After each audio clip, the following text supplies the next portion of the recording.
So when McLeod does an upgrade, I'm always excited to see the upgrade because there's always functionality that's in there. You know, it's never just kind of a glossing over of the previous version. You know, so what? It's always very focused on solving an issue that you know the customers have brought forth. You know, adding some new functionality that will allow us to run our businesses better. You know, it's very clear that they're listening to the customers as the features come out.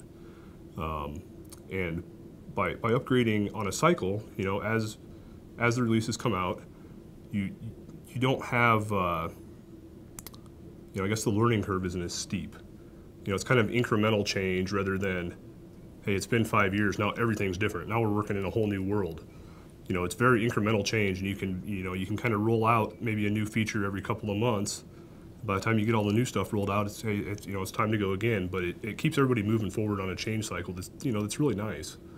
Keeps everything current.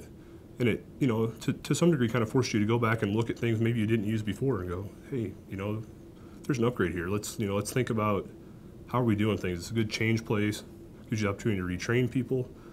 You know, and again, you don't have that steep, you know, kind of cliff that you're going off of it.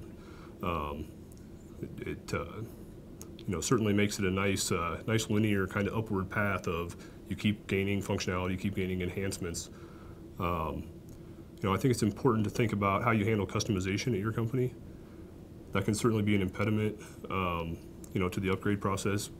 I've always chosen to keep our customizations very limited, which has made our upgrades go seamless. You know, literally flip the switch, we're running on the new version the next day.